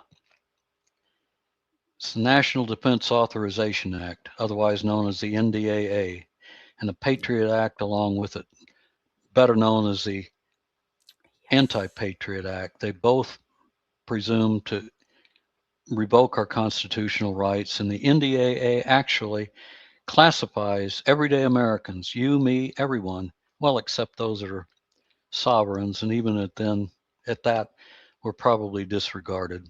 But it categorizes all Americans as dissidents, malcontents, subversives, domestic terrorists. oh yeah, And it my God, it's authorizes, literally, it does categorize us that way. And I know. it authorizes our military in spite of the Posse Comitatus Act and policy, which prevents military from going out into the streets and acting as police on civilian soil. It authorizes U.S. military, and boys and girls in uniform, I want you to hear this, hear me good, authorizes those folks to arrest and detain you, hold you, disappear you without cause, without a lawyer being present, or they can shoot you dead on the spot. Mm-hmm. And year after year, our cute little boy and girl scouts in Congress, whether it's the House or the Senate, they keep renewing those heinous acts year after year after year to keep the fear going, keep the militarized, super secrecy minded police state going and funded, and every bit of the appropriation somehow for everything comes back to each and every one of those miserable folks under the table as payment, kickbacks, bribes, something to keep it all going. And we all know it. Who's going to stop it? I don't know. I'm giving the business to somebody else. I've retired. But I came out of retirement just for you, Coley. Just for you Aw. and your listeners. Before we This, end the show, I want to share something with you and show you what I've done my part. But this I absolutely, it's so hard. And I've been following your work, Will, and it's so hard. Sometimes they put you in such a place where they paint you out to be such an evil demon. You know, I'm saying, talking in my own words too. And it's scary. It's scary. And then you go out there and you go public, and it's like, then you take those lashings for doing so. And I know better than anybody, I'm not saying better than anybody, but I know just as well that there are repercussions. I do know that, and I there appreciate it. are. Kudos to you for having the guts and the know-how to get your word out and speak your truth. This gains big respect from Oh, me, and I thank hope you. all your listeners share the same sentiments. I truly mean this. If Yeah, no, not, they're wonderful, wonderful. They've been if there, if yeah. if not for folks like you, our voices would have been, stomped and quelched a long time ago. We're the hope. This republic, in the form that it is in today, could very well be America's last and very best hope to recover and restore the rights that so many people sacrificed their blood for. Big respect from me to you, and I mean that from the heart, sincerely. Thank you, No, Coley. I mean you. Is it okay to play a video? This is just really short, but this got me. This is just not. This is only a small piece of what I did, but this really had a lot of repercussions for it. But it will show you, and it will show you what and demonstrate what I have done too for my part. Good. I'm Cool. gonna play it then. Yeah, this is. They didn't like it. Oh well, it's just it comes with the territory. My audience has seen this before, so I just finally put it out And there. what she just said is everything that I protect my son from. I don't want him in a classroom full of delusionary teachers that think that my child owes them his breath. Neither any of you. There's one down there that has a mask on. Look around us. I'm not even going to address you anymore because we are not going to comply. I'm going to ask you guys, are we going to comply? No! We've had enough. No, that's it. That's it. Period. We will not comply, and there's nothing that any of you can do about it. You're not doctors. You're not lawyers. You're nobody that should be giving medical advice to anybody. So keep it to yourself. But I'm telling you this, my child, who is medically exempt from a mask, actually has a disability. You can smile all you want. Who cares? A disability, all you want. But this kid he cannot wear a mask. So you're telling me that the kids who have to wear a mask, like the people sitting in the first couple rows are back behind me, are more important than my child? I don't think so. Because I'm telling you, I'm waiting for one of you to step out of line, and I'm going to see an attorney. Everybody, we can file a restraining order against these people. We can file an injunction against these people. You got to stop. You see Stan down there? Get him out. Ask for him to resign. Every member on here, ask for them to resign. I have had enough.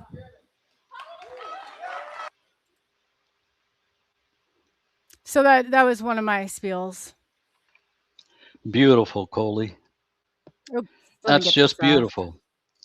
I would like to share with you and your audience. Are you still with me, dear? Yes. Okay. Yes, I can see you there. I would like to share Yes, with something you. happened with the thing, but yeah, go ahead. Now we're back to I would normal. like to share with you one more little happy ending. I would love to hear a happy ending. I told you about Senate document, what was it, 43? Where the state claims ownership of all property.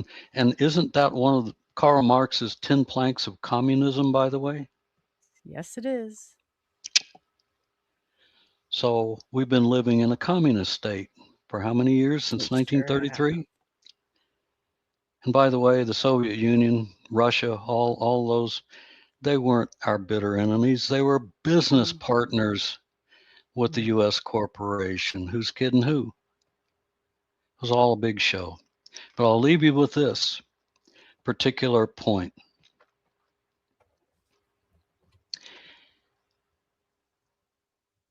The American common law is affirmed as being the most supreme, most powerful law of our nation.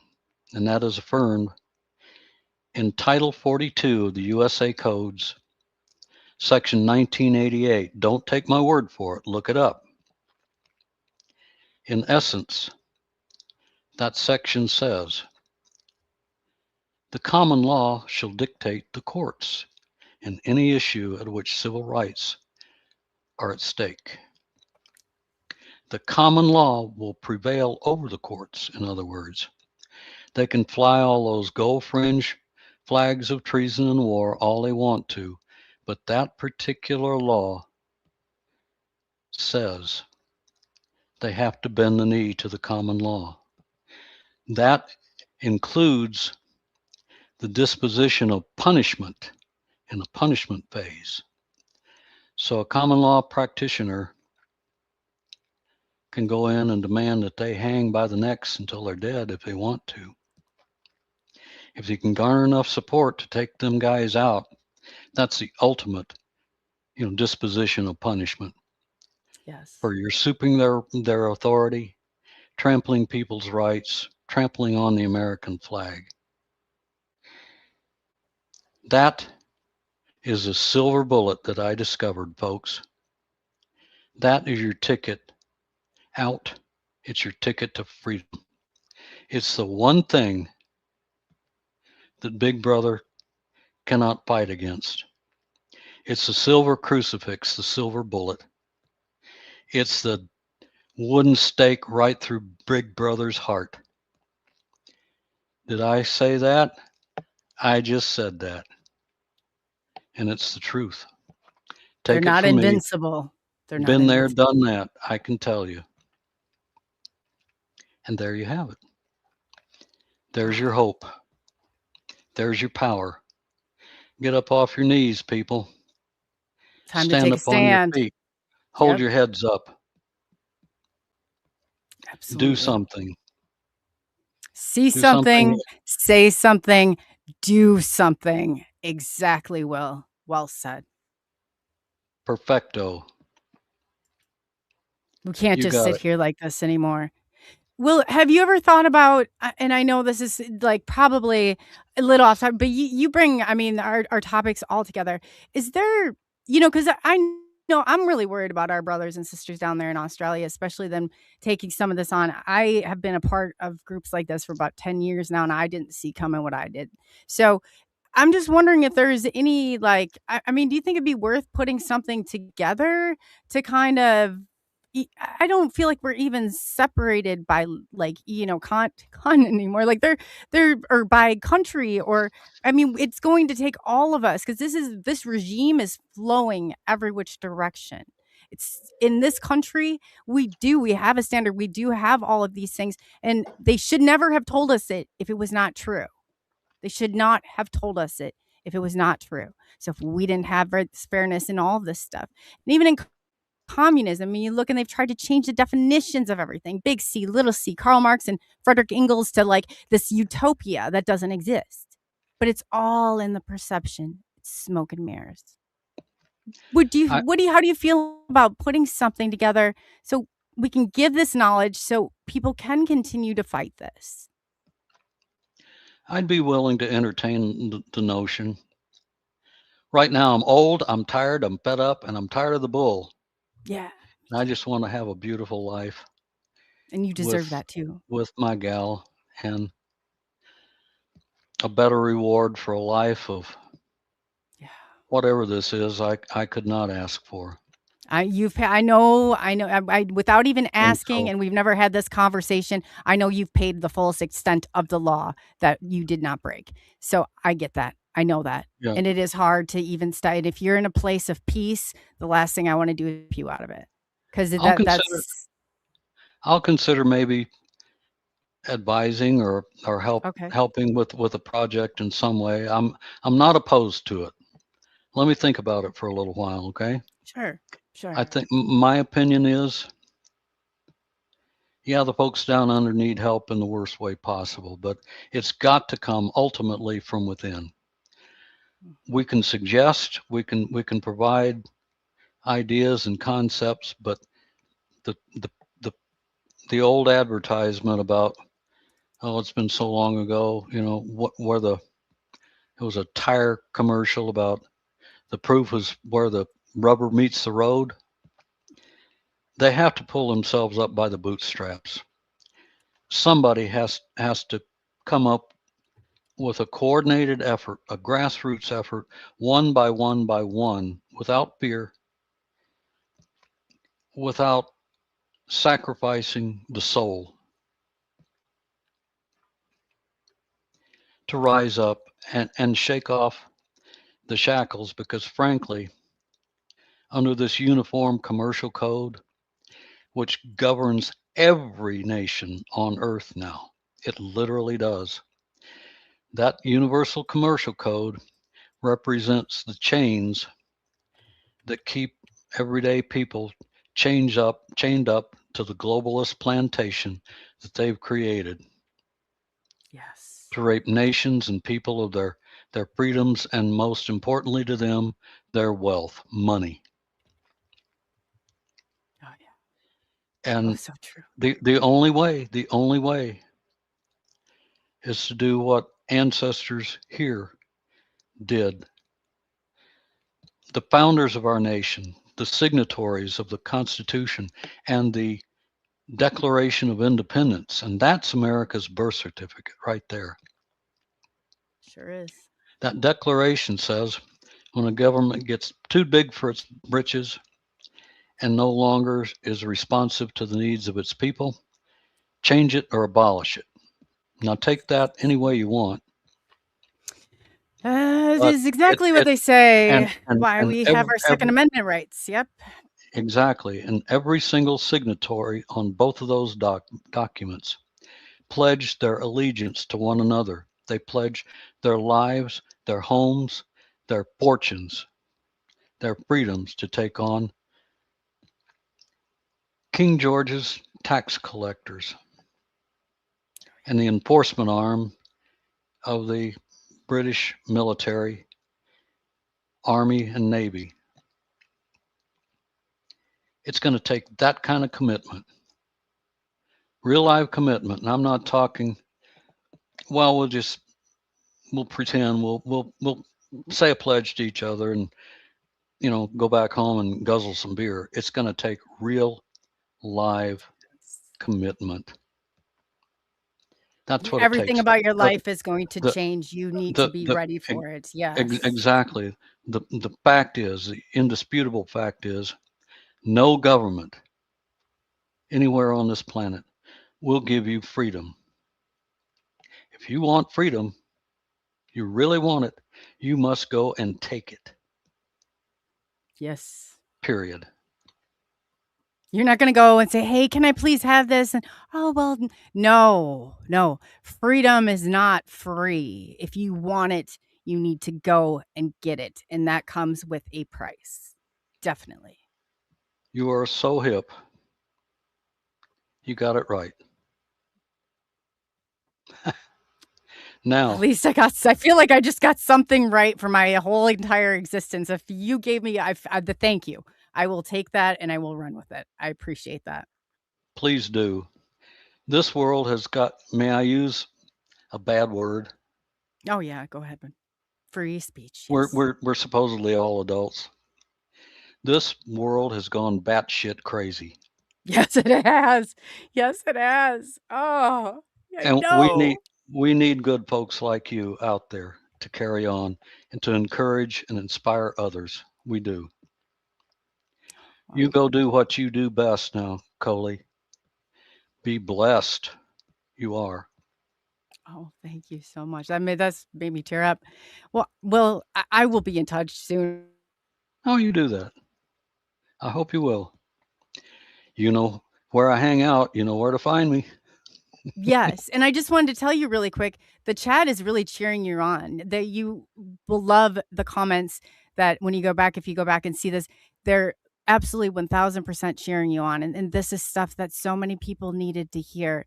And and we did not talk about any of this beforehand. You had no idea about any of the stuff or probably any of it. Or I'm not sure, like, our guess of how much you knew or how much involvement I had. But it's so nice to have had, and as authentic and genuine as this came out, I tell you, it's probably been one of the most important conversations I've had in a very long time, if not the most. So thank you. Thank you. Now, in passing, I presume there would be this show will be archived. Is that correct? Yes, and I'll also get you a copy of it. It will go, and then it will go out on audio side. It will roll across the waters.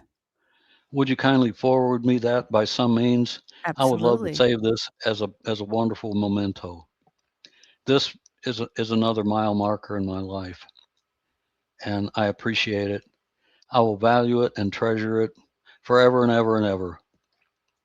I will send it to you. Yeah, I will give you the hard copy so you always have access to it. Oh, cool.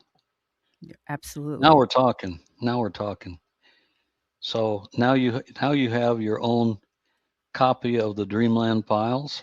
Yes, I'm so excited about it. Yes, I do. You better be. There's nothing like my little IED anywhere on this planet. Dive in when you get a chance. I know you're busy. You No, do no, such it's such on my important list. work. I love it. Yeah, no, it's very important. And what you do is very important. My daily existence depends on people such as yourself. And I appreciate that. Well, if I were to describe to you in a nutshell, it's a bold new twist on a classic spy thriller. The main character, the hero of our story, is a guy named Mark Diamond. He's an American patriot of the highest order. He is a risk taker. He's a headline maker, and he's got the guts and the know-how to go up about, handling the bad guys and getting the job done. It's unlike anything you'll ever see anywhere. And oh, by the way, it's a thriller, Love it. and it's also a love story. Oh, wow. Well, and after all Ooh. this, love is not love. Love is probably the last thing I'm sure you probably didn't want to get hurt. Keep everybody at arm's length through it. Oh, I enjoyed writing every segment. I bled on every page of that virtual book. I really did Man. to get it done. And one of the most pleasant segments I wrote was a segment in there that brought the story of these two star-crossed lovers, Mark Diamond and Raven Del Rio, who carries just about as much weight in the story as the chief protagonist, Mark Diamond. So equal rights and equal importance, equal intellectual value, emotional value. It's all in there. You're going to love it. Wow, that's If you're a amazing. romantic at heart, you're going to love that portion of it. I guarantee you. You're going to love the thrills and the chills getting to that point. And don't skip through and spoil the unbelievable surprise ending. You just read it the old fashioned way. Of course, I can't twist your arm if you want to be that away, but No, well, I have savor, to stop myself savor from each doing page. that, though. That's funny you say that. I'm like, I want to go to the end and see if it's, but yeah, no, I promise I will not. Yeah. Well, I've gotten such great feedback over the years, and I've had both responses. I couldn't wait. I just had to go to the end and see how it came out, and I wish I hadn't done that. Or I had moments to myself with a hot chocolate, or my feet up by the fireplace, or sitting in my favorite easy chair or whatever, and I savored every page and loved it all the way to the end and wanted more. It just there's a whole gamut that can be run. It's up Will to there each be a part individual. 2? I'm working on it, I sure and hope so. if Alina plays her cards just right, and I know she will, there's going to be a spot in there just for her. Oh, well, if the wedding Hint, bells go ringing, hint, well, you hint, better hint. send an invitation. Will do. I wouldn't leave you out. Oh, that's awesome. We'll That's see. awesome. You We'll, got to bear we'll witness. I got to bear witness. Well, in life, things change. You never know. You're right. Tomorrow is never a given thing. Life is short. We never know what can happen day to day. Ask me. I go way back to those Paramagic days, and you never know when your ticket's going to get punched. You don't. So if you find someone in your life that grabs you in that way, and he or she is a keeper, grab on, hold tight, and don't ever let go, because you never know when you would ever be so lucky again. So And true. now I'm not just your favorite author and guest speaker and etc. I'm your life coach too. You're welcome. Thank you. Thank you. And thank you for all you've done. No, but it really is. It's so needed. Well, it's so needed. And to hear, You're like even more amazing than I thought you were, which is, unbelievable itself. But you really, I have been following, kind of cheating along, following your work now for a while, but I still had no idea that you had this fire in you. And I'm telling you, so impressed and so grateful for that. Right back at you. Seriously. Thank you. It's been my pleasure, and it's been a real joy to be on your show and speak with you and your listeners, your audience. I say listeners, viewers. They're wonderful. Yeah, they've been through. It's nice. It's cool to go on this journey and then have some of these. I mean, they're some of the best people I know, and I know, like with some like understanding of how the grass movements, organizations, what being organized is, coming together. I think we can make movement, major movement. And I really do. I really believe that in my heart. But people like you, Will, are the people that we really owe this to, I'm just one person out there speaking my truth. And I just hope I'm making enough of a difference to light the fire in people's hearts and set loose, get them back in touch with their inner patriot that they've helped, that's been locked away in their hearts for so long, too long. Wake that inner patriot up. It's worth it. Yeah, it is worth it. It is worth it.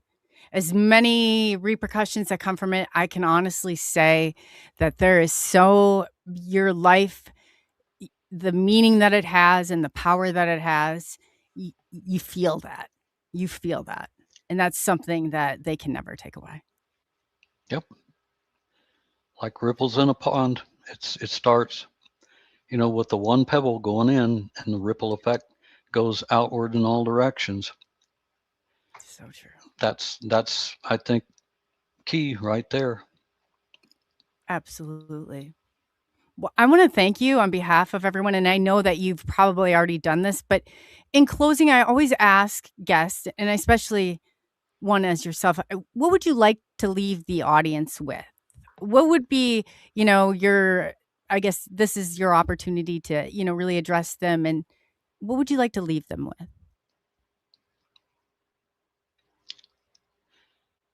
I'll leave you with this thought. Years ago, when I was a singer in a rock and roll band, I discovered this. Front stage center under the spotlight. As a singer and guitarist, I left my all on that stage. I pumped up with emotion with all my heart. And I sent every note, sang and played out to the people that attended our concerts. I sent every bit of love I could out to them. And the reward came because every bit of that love boomeranged right back and came right back to me, and I could feel it. I could feel it in my bones. There's no mistaking it. I will share that experience with everyone out there and tell you from the bottom of my heart, this is the exact same thing I'm experiencing right now. I'm sending every single one of you my love, my well wishes. My heart goes out to every one of you that's been, put to the test, that's had your freedoms, your lives threatened in some way. You're the backbone of our country. You're the people that can go out and make a difference. I love you each and all with all my heart, and I wish you all well. Except you out there. There's one, you right there. Except you know who you are. But everybody else, much love and respect to you. Get out there and do something. Do something cool. It's your birthright. Yes, it is. Yes, it is. Again, Will, I will be in touch very soon, and I cannot thank you enough for tonight. So you enjoy the rest of your night. That fiance of yours, you hold on to her tight. Tell her thank you from us. I'm doing my best. Like I said, yeah, I couldn't wait for you forever, Coley. Oh, and you're charming too. I love it. That's so funny. Yeah, you really. I'm really cheering you guys on. I really am. I hope this is the love story of the century. Well, so far it's epic. That's I hope it awesome. will continue. You deserve epic things. Will you deserve them? You put in your time. So on that note, I'll let you get going and enjoy the rest of your weekend. And this again has been one of, if not the most important conversations I've ever had like this. So I'm so appreciative for you and all that you have sacrificed. I know what it came with. Well, if I ever decide it would be appropriate and time for me to come back, is your door going to be open for me Every to go day. really do a really deep dive down the rabbit hole next time? Not only is it open, you can bust through that door anytime because I am game. You have my extension of that. I would love nothing more. Would love nothing more than to do that. Well, then we'll go Law and Space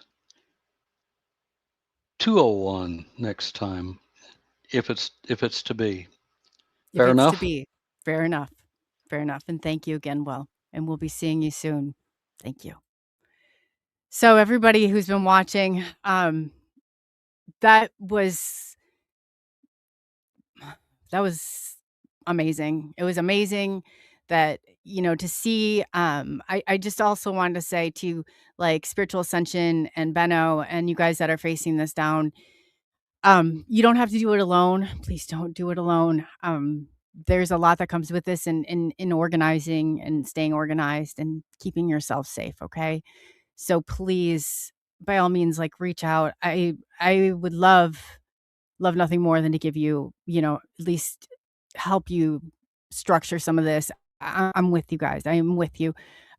Will, what he has done and all that he is doing is unbelievable.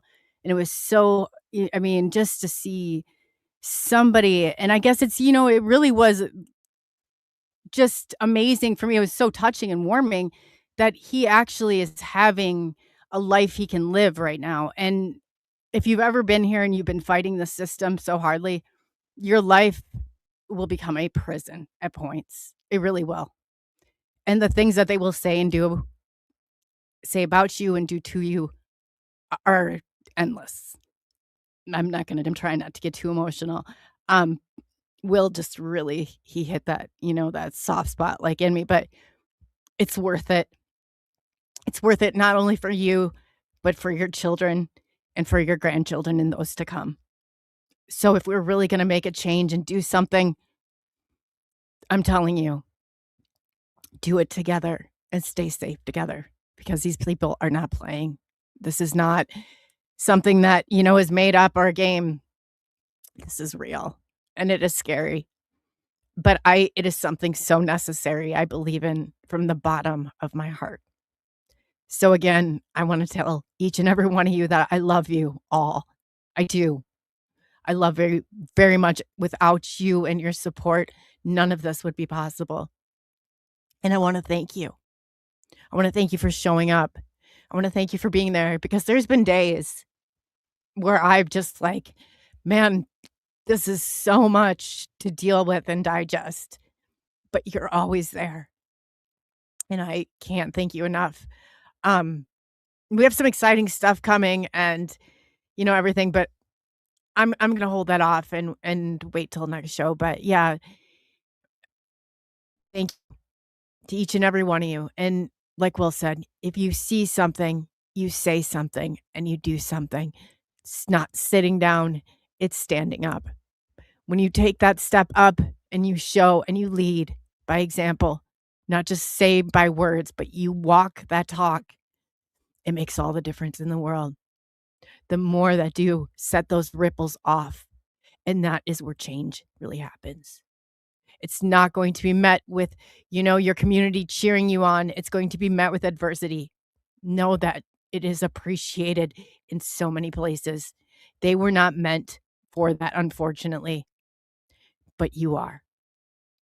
So, in that being said, thank you for taking the journey into the unknown with SNX Radio. My name is Coley.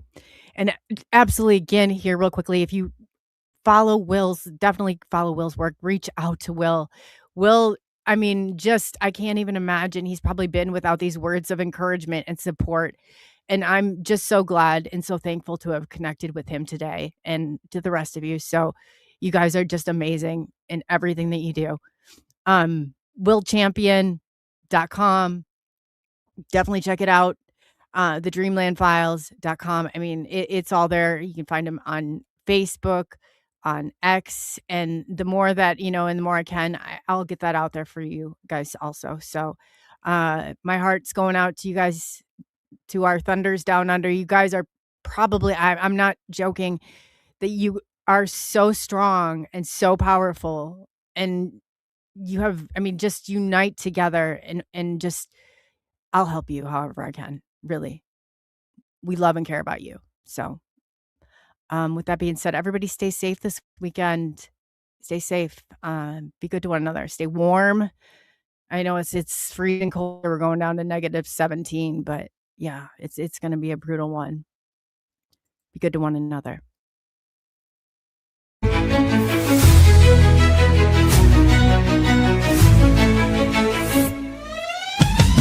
Unraveling the mystery, secrets in the night.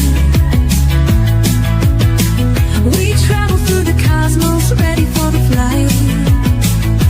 Together we'll shine, casting shadows aside, in the heart of the rhythm where our dreams collide. Join the SUBN8IONX quest, the truth is our guide in the vast expanse. It's where we reside, hands up to the sky, let the bass ignite. Feel the groove surround us, everything's alright. From the SUBN8IONX quest, the truth is our guide in the vast expanse. It's where we reside, hands up to the sky, let the bass ignite. Feel the groove surround us, everything's alright. SNX Radio, let the truth ignite. Together we'll shine, bringing shadows to light. In this cosmic dance, we're connecting the dots. Tune into the frequency, let's explore the spots. Heavy bass drops with tight beats. Illuminate the shadows, the echo of our call. On this roller ring will never fall. Feel the energy rising, can you sense the spark? As we dive deeper into the cosmic arc.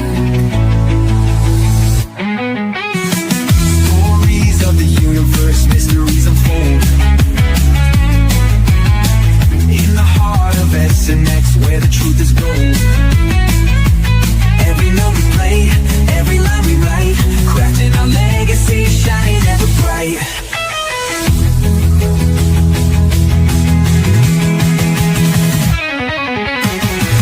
SNX Radio, let the truth ignite. Together we'll shine, bringing shadows to light.